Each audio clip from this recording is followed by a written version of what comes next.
En las profundidades de una hacienda colonial, donde el silencio era tan espeso como la humedad tropical, una mujer tomó una decisión que cambiaría el destino de una familia entera. María de México no era una mujer cualquiera.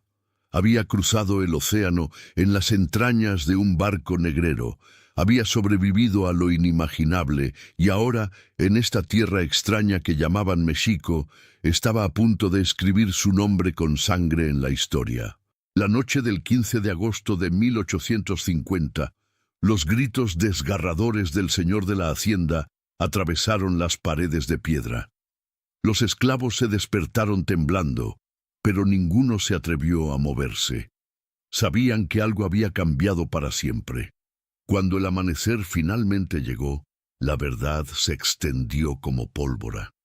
María había castrado a su amo con sus propias manos, pero eso fue solo el comienzo.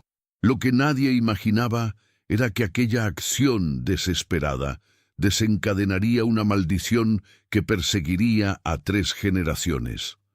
Los herederos caerían uno tras otro y el miedo se convertiría en el verdadero amo de aquella casa maldita.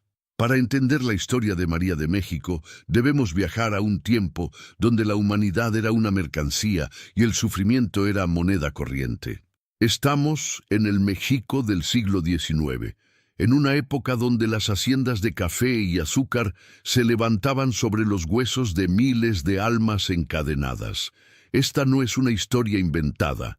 Los registros judiciales, las cartas de la época y los testimonios que sobrevivieron en archivos polvorientos nos cuentan sobre una mujer que se atrevió a desafiar el orden establecido de la manera más brutal imaginable. María llegó a México con apenas 16 años, arrancada de su tierra natal en México, vendida y revendida hasta terminar en la hacienda Dos Santos, en el interior de Minas Gerais.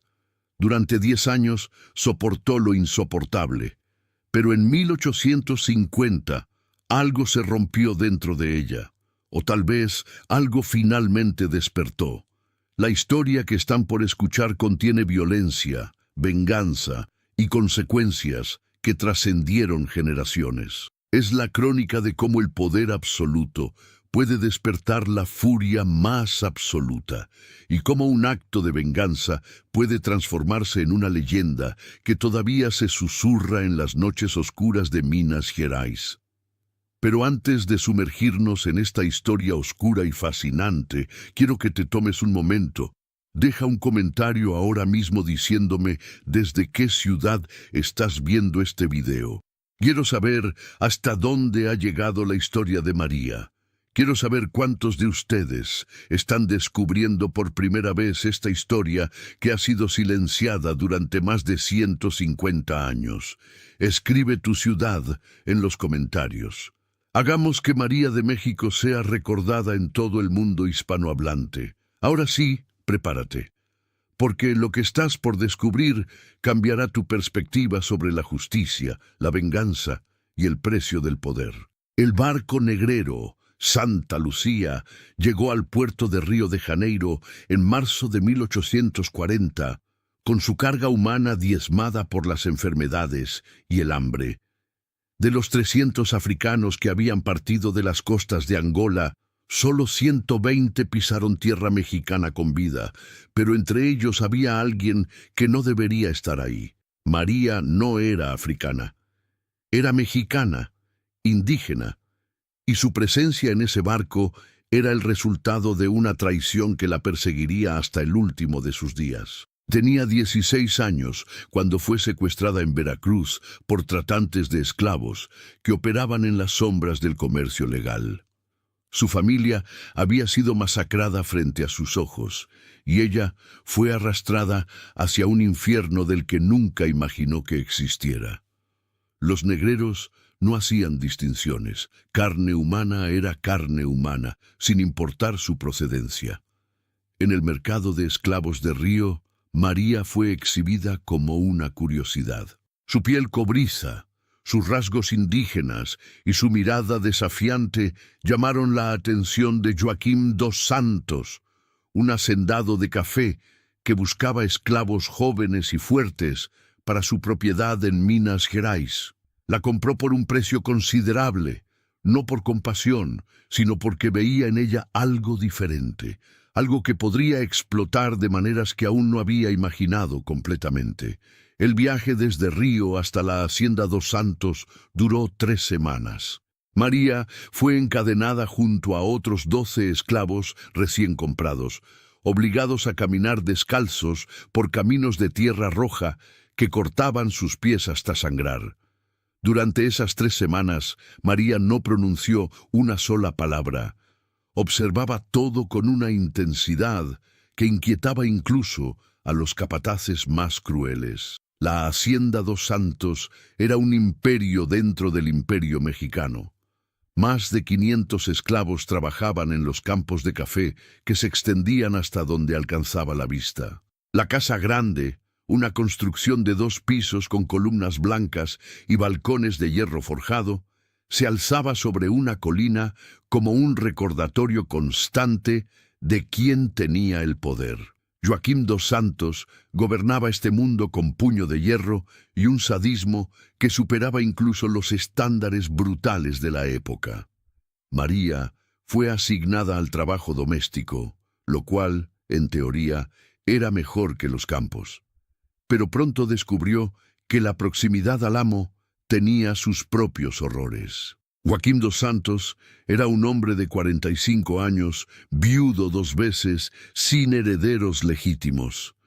Su primera esposa había muerto durante el parto, llevándose consigo al bebé.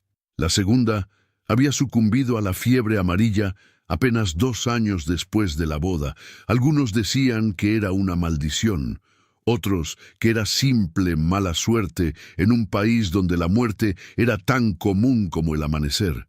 Pero lo que nadie decía en voz alta era que Joaquim tenía apetitos que ninguna esposa podría satisfacer. Las esclavas jóvenes vivían en constante terror de ser llamadas a la Casa Grande después del anochecer. Cuando eso sucedía, rara vez regresaban siendo las mismas. Algunas quedaban embarazadas y eran vendidas antes de que su vientre creciera demasiado. Otras simplemente desaparecían y nadie se atrevía a preguntar qué había sido de ellas. María llegó a la hacienda en abril de 1840. Durante los primeros 6 meses, logró mantenerse invisible, cumpliendo sus tareas sin llamar la atención. Limpiaba, cocinaba, lavaba, siempre con la cabeza gacha y los ojos en el suelo. Pero Joaquim la había notado desde el primer día. Estaba esperando el momento adecuado, saboreando la anticipación como un depredador que acecha a su presa. La primera vez que la llamó a sus aposentos fue en octubre de 1840, durante una noche de tormenta. Los truenos ahogaban cualquier sonido que pudiera venir de la Casa Grande. María subió las escaleras sabiendo exactamente lo que le esperaba. Lo había visto en los ojos vacíos de las otras mujeres. Lo había escuchado en los sollozos que atravesaban las paredes delgadas de las habitaciones de esclavos. Esa noche, algo murió dentro de María. O quizás algo nació.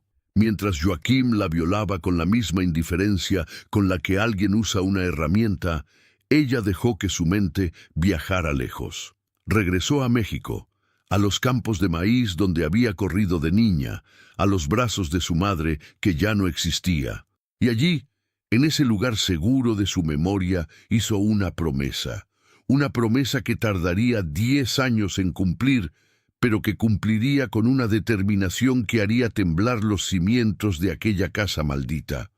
Joaquim dos Santos acababa de firmar su propia sentencia de muerte, solo que aún no lo sabía. Los años que seguirían transformarían a María de una víctima silenciosa en algo mucho más peligroso. Pero antes de llegar a ese punto de no retorno, tendría que sobrevivir a horrores que harían palidecer aquella primera noche. Y cada horror, cada humillación, cada gota de sangre derramada se convertiría en combustible para una venganza que nadie vería venir. porque María de México había aprendido la lección más importante de todas. Los amos solo tienen poder mientras las víctimas aceptan su destino. Los siguientes años fueron un descenso constante hacia la oscuridad. María se convirtió en la favorita de Joaquim, lo cual era tanto una maldición como una extraña forma de protección. Las otras esclavas la miraban con una mezcla de lástima y resentimiento. Ella había dejado de ser una de ellas para convertirse en algo diferente, la concubina del amo, aunque ese título nunca fue pronunciado en voz alta. En 1842, María quedó embarazada. Cuando su vientre comenzó a crecer, esperaba ser vendida como las demás. Pero Joaquim tomó una decisión que sorprendió a todos. La mantuvo en la hacienda.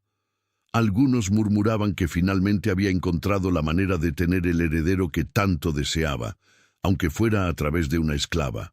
Otros decían que simplemente no quería perder su juguete favorito. El parto fue largo y brutal. Durante 36 horas, María luchó entre la vida y la muerte en una pequeña habitación al lado de las cocinas. Las comadronas hacían lo que podían, pero sin recursos médicos adecuados, solo quedaba rezar. Finalmente, en una madrugada de agosto, nació un niño. Pero el bebé no lloró. Salió silencioso, con el cordón umbilical enrollado alrededor de su cuello, ya sin vida. María no derramó una sola lágrima. Miró el cuerpecito inmóvil, con una expresión que heló la sangre de las mujeres presentes. Era como si algo fundamental se hubiera roto dentro de ella, como si la última chispa de humanidad que conservaba se hubiera apagado junto con la vida de su hijo. Las comadronas envolvieron al bebé en trapos viejos y lo enterraron esa misma noche en el cementerio de esclavos, sin nombre, sin ceremonia, sin nada que marcara su breve paso por este mundo. Joaquim apenas reaccionó ante la noticia. Para él, era simplemente un inconveniente menor. Esperó apenas 2 semanas antes de volver a llamar a María a sus aposentos. Ella fue sin resistirse, como siempre, con esa sumisión aparente que había perfeccionado durante años. Pero algo había cambiado en sus ojos, algo que Joaquim, en su arrogancia, no supo reconocer como peligro. Durante los años siguientes, María comenzó a estudiar a su amo con la meticulosidad de un estratega militar. Aprendió sus rutinas, sus debilidades, sus miedos más profundos. Descubrió que Joaquim tenía terror a quedarse impotente, que su virilidad era el pilar sobre el cual había construido toda su identidad. Escuchaba sus conversaciones con otros hacendados cuando bebían cachaza en el porche, hablando sobre el pánico que sentían ante la idea de perder su masculinidad. En 1845 llegó a la hacienda un esclavo nuevo llamado Tomás. Era un hombre mayor, originario de Angola, que había trabajado como curandero en su tierra natal antes de ser capturado. Los otros esclavos lo buscaban en secreto para tratar sus enfermedades, y María no tardó en acercarse a él. Le preguntó sobre hierbas, sobre venenos, sobre formas de causar dolor sin dejar rastros evidentes. Tomás la miraba con cautela, pero algo en los ojos de María le decía que ella era diferente, que estaba dispuesta a cruzar líneas que otros ni siquiera se atrevían a imaginar. Durante 3 años, María aprendió.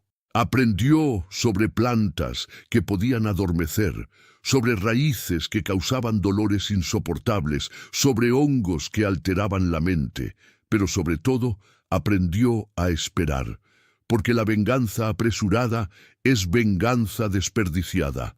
Necesitaba el momento perfecto, cuando el golpe fuera tan devastador que resonara durante generaciones. En 1848, Joaquim comenzó a mostrar signos de enfermedad. Dolores en las articulaciones, fiebres inexplicables, momentos de confusión mental. Los médicos de la ciudad fueron llamados, pero ninguno pudo diagnosticar el problema. María preparaba sus comidas personalmente, y nadie sospechaba que cada plato contenía cantidades cuidadosamente medidas de sustancias que lentamente estaban destruyendo su cuerpo desde adentro. Pero María no quería matarlo. Eso sería demasiado simple, demasiado misericordioso. Quería algo mucho más poético, mucho más cruel. Quería quitarle exactamente lo que él más valoraba, lo que había usado para destruir tantas vidas. Quería su virilidad, y quería que viviera lo suficiente para experimentar la vergüenza, el horror, la humillación completa. La noche del 15 de agosto de 1850 llegó como cualquier otra. Joaquim cenó bien, bebió su vino favorito y llamó a María a sus aposentos. Pero esta vez, ella subió las escaleras con un cuchillo escondido entre los pliegues de su vestido. Perfecto. Aquí está el capítulo 3 de 750 palabras. La habitación de Joaquim olía a tabaco y aguardiente. Las velas proyectaban sombras danzantes sobre las paredes de piedra, creando una atmósfera casi teatral para lo que estaba por suceder. María entró con la cabeza gacha, como lo había hecho cientos de veces antes. Joaquim estaba sentado en su cama, ya sin camisa, con esa sonrisa arrogante que ella había aprendido a odiar con cada fibra de su ser. Lo que Joaquim no sabía era que su cena había contenido una dosis especial. María había molido semillas de datura con una precisión quirúrgica, mezclándolas con hierbas que Tomás le había enseñado a preparar. La combinación era letal en grandes cantidades, pero en la dosis correcta producía un efecto diferente: parálisis muscular gradual, comenzando por las extremidades, manteniendo la conciencia intacta pero robando la capacidad de moverse o gritar. Joaquim le ordenó que se acercara. Ella obedeció, pero cuando él intentó levantarse de la cama, sus piernas no respondieron. La confusión cruzó su rostro, seguida por el miedo. Intentó hablar, pero su lengua estaba pesada, torpe. Solo logró emitir sonidos guturales e ininteligibles. María se detuvo frente a él y por primera vez en 10 años lo miró directamente a los ojos sin bajar la mirada. En ese momento, Joaquim comprendió. Vio en aquellos ojos oscuros toda la furia acumulada, todo el sufrimiento comprimido, toda la sed de venganza que había estado fermentando durante una década. Intentó gritar, pero su garganta solo produjo un gemido ahogado. Ella sacó el cuchillo lentamente, dejando que la luz de las velas se reflejara en la hoja. Era un cuchillo de cocina, bien afilado, que había estado preparando durante semanas. Joaquim intentó moverse, luchar, hacer cualquier cosa, pero su cuerpo era una prisión. Solo sus ojos podían moverse, dilatados por el terror absoluto. María habló por primera vez en años, con su verdadera voz. No la voz sumisa que había adoptado como máscara de supervivencia. Habló en español, su lengua materna, palabras que Joaquim no podía entender, pero cuyo significado era cristalino. Le contó sobre su madre asesinada, sobre su hermano pequeño que había visto morir, sobre las 10 años de violaciones, sobre el hijo muerto que nunca tuvo la oportunidad de vivir. Y entonces, con una calma aterradora, hizo lo que había planeado durante tanto tiempo. El corte fue rápido y preciso. Los gritos de Joaquim finalmente encontraron su voz, desgarrando la noche con una agonía tan profunda que los esclavos en sus barracones se cubrieron los oídos y rezaron. El sonido atravesó las paredes de piedra como un espíritu en tormento, rebotando en las colinas circundantes. María no huyó. Se quedó allí, observando mientras Joaquim se retorcía en su propia sangre, todavía consciente, todavía sintiendo cada segundo de su mutilación. Ella esperó hasta que los gritos se convirtieron en sollozos, hasta que los sollozos se convirtieron en gemidos, hasta que vio en sus ojos la comprensión completa de lo que había perdido. Los capataces llegaron corriendo, rompiendo la puerta. Encontraron una escena que quedaría grabada en sus mentes para siempre. María estaba de pie junto a la cama, cubierta de sangre, sosteniendo el cuchillo en una mano y en la otra, los genitales cercenados de su amo. No intentó escapar, no intentó defenderse. Simplemente los miró con esa misma calma perturbadora y dejó caer ambas cosas al suelo. La arrastraron fuera de la habitación mientras los médicos corrían a atender a Joaquim. Él sobreviviría.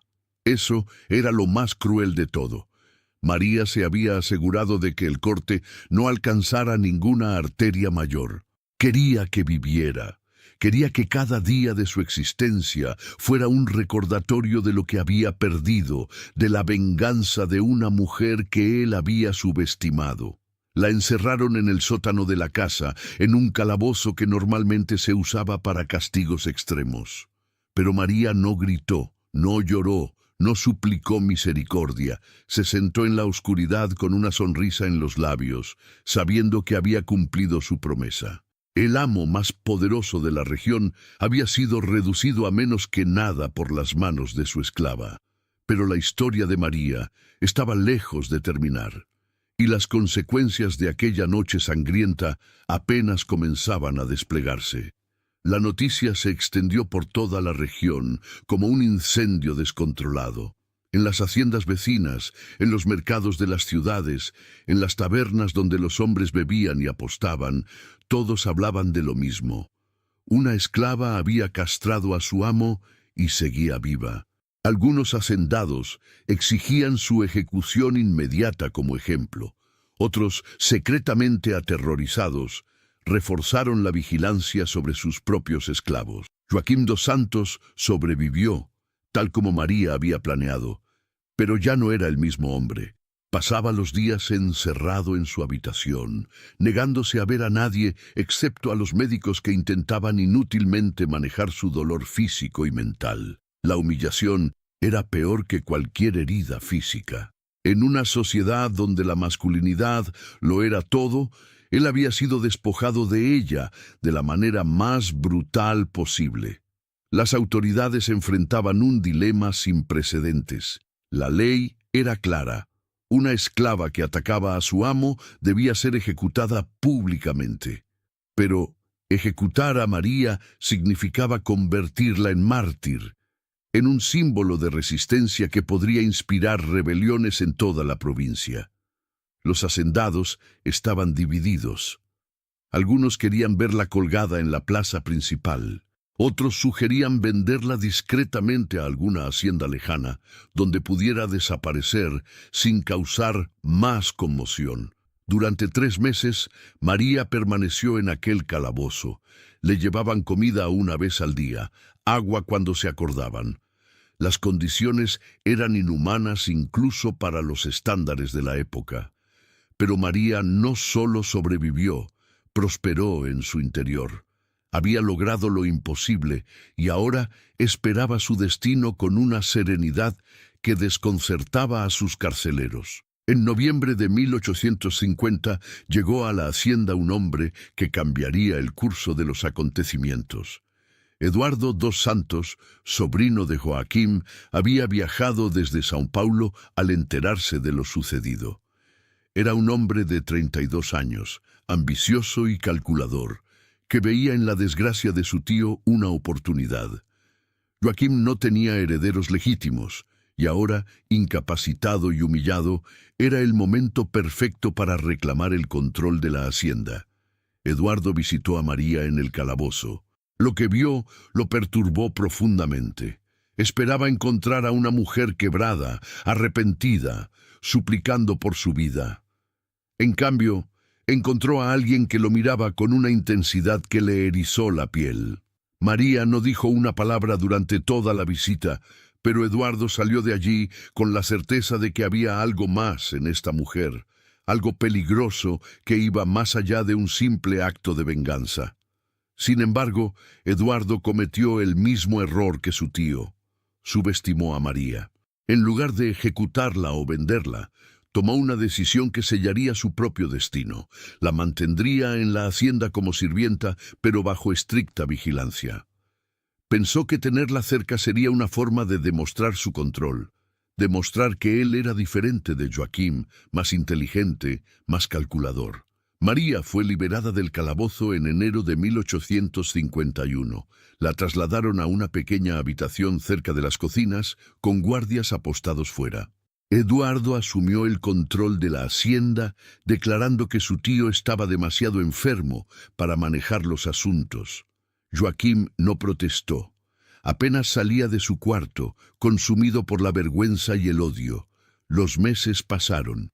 Eduardo se instaló en la casa grande, tomando todas las decisiones, disfrutando del poder y la riqueza. Pero cometió un error fundamental. Se relajó. La vigilancia sobre María comenzó a aflojarse.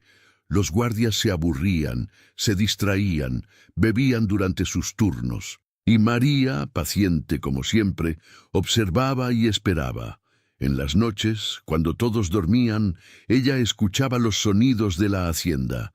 Escuchaba a Eduardo moviéndose por los pasillos. Escuchaba sus risas cuando traía mujeres a la casa grande. Escuchaba cómo poco a poco iba adoptando las mismas costumbres crueles de su tío.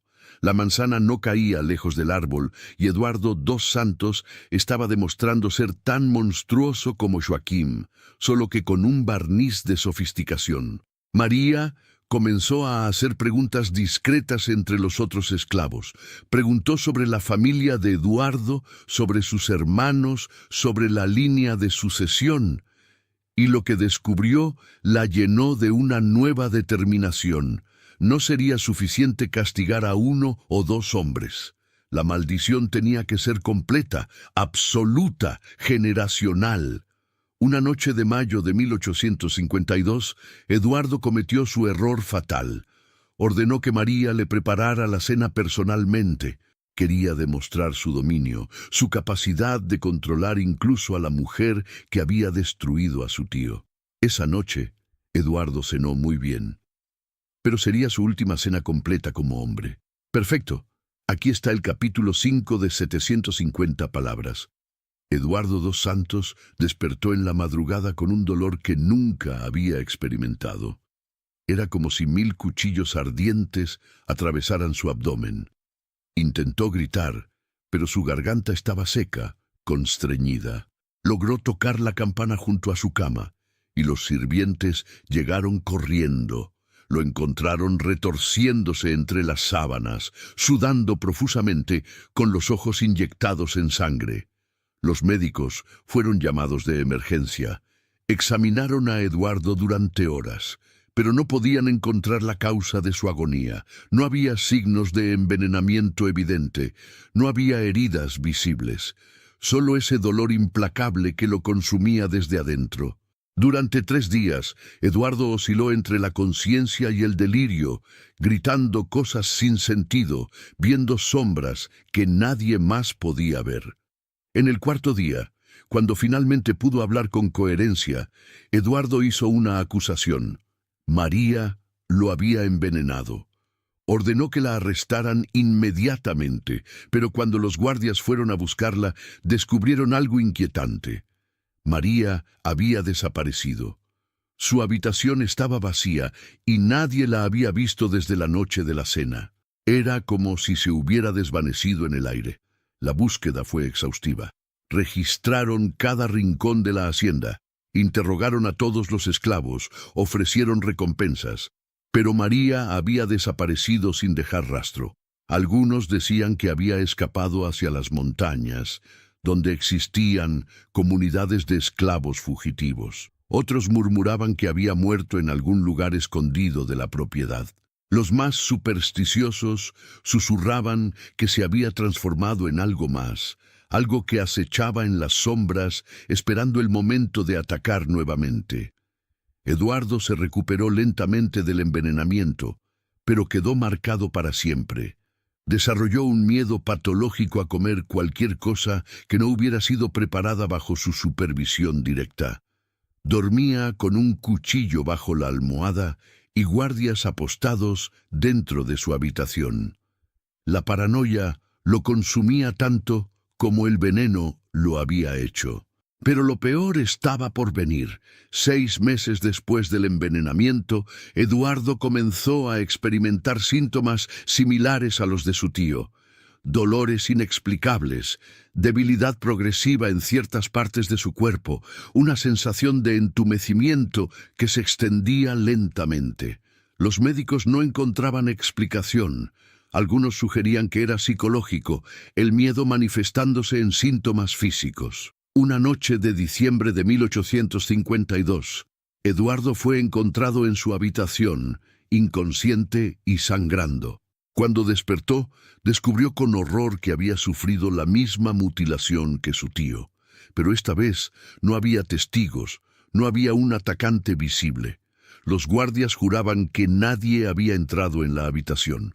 Las puertas estaban cerradas desde adentro. Era imposible, y sin embargo había sucedido. El terror se apoderó de la hacienda Dos Santos.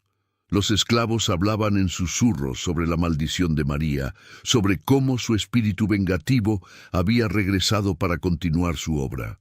Los capataces renunciaban, negándose a permanecer en un lugar donde lo sobrenatural parecía más real que la luz del día.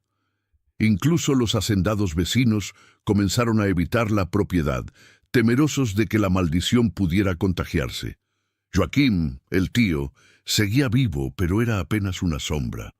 Cuando se enteró de lo que le había sucedido a Eduardo, algo se rompió definitivamente en su mente. Comenzó a hablar solo, a tener conversaciones con personas invisibles, a gritar en medio de la noche que María estaba allí, observándolo desde las esquinas oscuras de su habitación. Eduardo, destrozado física y mentalmente, tomó una decisión desesperada. Escribió a su hermano menor, Francisco, que vivía en Portugal, rogándole que nunca regresara a México, que nunca reclamara la herencia de la hacienda. Le contó todo lo que había sucedido, advirtiéndole que la familia Dos Santos estaba maldita, que María de México había desatado algo que no podía ser detenido. Pero Francisco no creyó en maldiciones. Era un hombre de negocios, pragmático y escéptico. Vio en la desgracia de sus familiares una oportunidad de oro. Si ambos estaban incapacitados, la hacienda sería suya.